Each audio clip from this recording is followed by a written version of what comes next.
వాహనదారులకు ఆయిల్ కంపెనీలు మరో షాక్ ఇచ్చాయి. మరోసారి పెట్రోల్ డీజిల్ ధరల్ని పెంచేశాయి. పెట్రోల్ పై 90 పైసలు, డీజిల్ పై 90 పైసలు పెంచుతున్నట్లు ప్రకటించాయి. పెరిగిన ధరలు ఇవాల్టి నుంచి అమల్లోకి వచ్చాయి. 4 రోజుల వ్యవధిలో రెండోసారి పెంచడంతో వాహనదారులు షాక్ అవుతున్నారు. ఇటీవలే పెట్రోల్, డీజిల్ పై 3 రూపాయల మేర పెంచాయి ఆయిల్ కంపెనీలు. తాజాగా ఇవాళ మరోసారి ధరలను పెంచాయి. ఇదే అంశానికి సంబంధించి మరింత సమాచారం మా ప్రతినిధి గోపి అందిస్తారు. గోపి, సుమా, మరోసారి పెట్రోల్ డీజిల్ ధరలను పెంచుతూ కేంద్రం నిర్ణయం తీసుకోవడం జరిగింది. అయితే ఆ డీజిల్ పైన 91 పైసా, పెట్రోల్ పైన 87 పైసలని పెంచుతూ నిర్ణయం తీసుకుంది. తాజాగా దేశ రాజధాని ఢిల్లీలో డీజిల్ ధర 91 రూపాయి 58 పైసలకు చేరింది. ఇక పెట్రోల్ ధర 98 రూపాయల 64 పైసలుగా నమోదైంది. అయితే వరుసగా పెట్రోల్ డీజిల్ ధరలు పెరగడంతో ఇది వాహనదారులపైన తీవ్ర ప్రభావం చూపే అవకాశం కనపడుతుంది.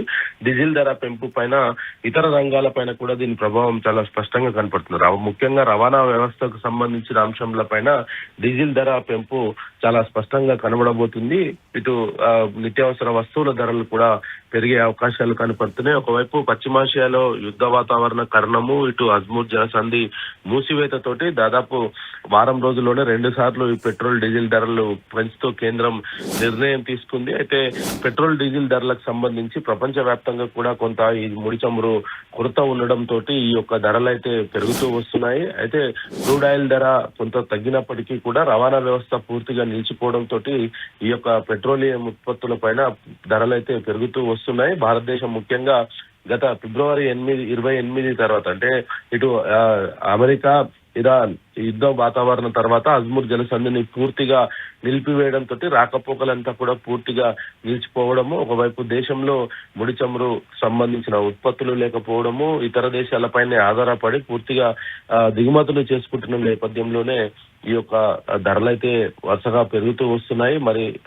రానున్న రోజుల్లో దీని ప్రభావం ఇంకా ఉండబోతున్నట్టుగా కూడా నిపుణులు అయితే చెప్తూ ఉన్నారు. ఇటు కేవలం పెట్రోల్ డీజిల్ పైన కాదు, ఇతర అంశాలపైన కూడా ఈ యొక్క రవాణా వ్యవస్థకు సంబంధించి కావచ్చు, లేదా ఇతర అంశాలన్నీ కూడా పెట్రోల్ డీజిల్ తోటి ముడిపడి ఉండడంతో మరి రానున్న రోజుల్లో ఇంకా భారం పెరిగే అవకాశాలు అయితే చాలా స్పష్టంగా కనపడుతుంది. ఇటు నిత్యావసర వస్తువులు, కూరగాయలు లేదా ప్రజా రవాణా వ్యవస్థ వీటన్నిటిపైన కూడా ఈ పెట్రోల్ డీజిల్ ధరల పెంపు చాలా స్పష్టంగా ప్రభావం చూపే అవకాశాలు అయితే కనపడుతున్నాయి. అయితే దేశంలో ఈ యొక్క పెట్రోల్ డీజిల్ ఉత్పత్తులకు సంబంధించి అనేక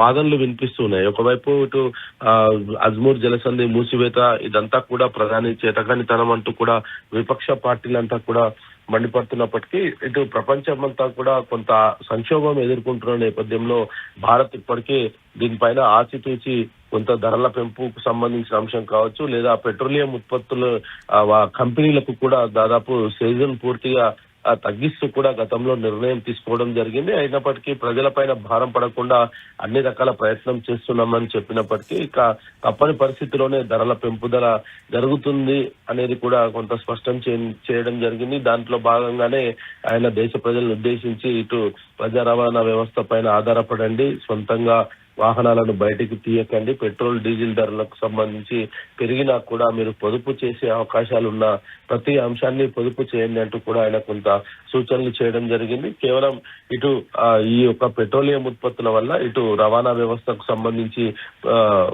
భారం పడే అవకాశాలు కనపడుతున్నాయి, నిత్యావసర వస్తువులు పెరిగే అవకాశాలు ఉంటాయి, ఇతర అంశాలపైన కూడా ఈ పెట్రోల్ డీజిల్ ధరల పెంపు ప్రభావం పడే అవకాశాలు కనపడుతున్నాయి. సుమన్, గోపి, అంటే ఇంకా పెరిగే అవకాశాలు ఉన్నాయా? ఆల్రెడీ రెండోసారి పెట్రోల్ ధరలు పెంచారు. ఒకవైపు యుద్ధ వాతావరణం, హర్ముజ్ జలసంధి నుంచి అక్కడ ఇబ్బందులు, ఇవన్నీ చూస్తే ఇంకా పెరిగే ఛాన్సెస్ ఉన్నాయా? అయితే ఖచ్చితంగా పెరిగే అవకాశాలు ఉన్నాయనే సంకేతాలు అయితే వినపడుతూ ఉన్నాయి. ఇటు కేవలం పెట్రోల్ డీజిల్ ధరలే కాదు, ఇతర రంగాలకు సంబంధించిన ధరలు కూడా పెరిగే అవకాశాలు స్పష్టంగా కనపడుతున్నాయి. అయితే వీటన్నిటిని కూడా కొంత బ్యాలెన్స్ చేస్తూ ఇప్పటివరకు కూడా కేంద్ర ప్రభుత్వం పెట్రోల్ ధరలు పెంచకుండా దాదాపు 4-5 నెలల పాటు కూడా ఎటువంటి ప్రభావం చూపకుండా ప్రజలపైన భారం అన్ని రకాల చర్యలు తీసుకోవడం జరిగింది. అయితే ఫిబ్రవరి 28 ఇరాన్, అమెరికా, ఇజ్రాయెల్ ఈ యుద్ధం స్టార్ట్ అయిన తర్వాత అనేక అంశాలపైన ప్రభావం పడుతూ వస్తుంది. అయితే ఇటు విదేశాంగ కార్యదర్శి కావచ్చు లేదా విదేశాంగ మంత్రి జయశంకర్ కూడా అనేక సార్లు ఇరాన్ తోటి మాట్లాడి హర్ముజ్ జలసంధిలో ఉండే భారత్ కు సంబంధించిన నౌకల్ని విడిపిస్తూ సురక్షితంగా భారత్ కు నౌకల్ని చేరవేయడం కూడా జరిగింది. వీటన్నిటి పైన అంటే ఒక క్రూడ్ ఆయిల్ సంబంధించిన అంశం పైన భారత్ కు దిగుమతి చేసుకునే అంశం పైన హర్ముజ్ జలసంధిలో ఉన్న వాతావరణాన్ని కూడా కొంత భారత్ మేనేజ్ చేసుకొని కొన్ని షిప్లను కూడా భారత్ కు తీసుకురావడం జరిగింది. అయినప్పటికీ అది నిత్యం ఇక్కడ భారత్ లో వినియోగం ఏదైతే ఉందో దానికి సరిపడా రాకపోవడం తోటి సహజంగానే పెట్రోల్ ఉత్పత్తుల పైన డిమాండ్ పెరగడం తోటి మరి ఒకవైపు దిగుమతులు తగ్గిపోవడము, మరోవైపు భారత్ లో ఉండే నిల్వలు రోజుకు తగ్గిపోతుండడం తోటి ఈ యొక్క ధరల పెంపు అయితే అనివార్యమైందని చెప్పొచ్చు. Okay, thank you Gopi.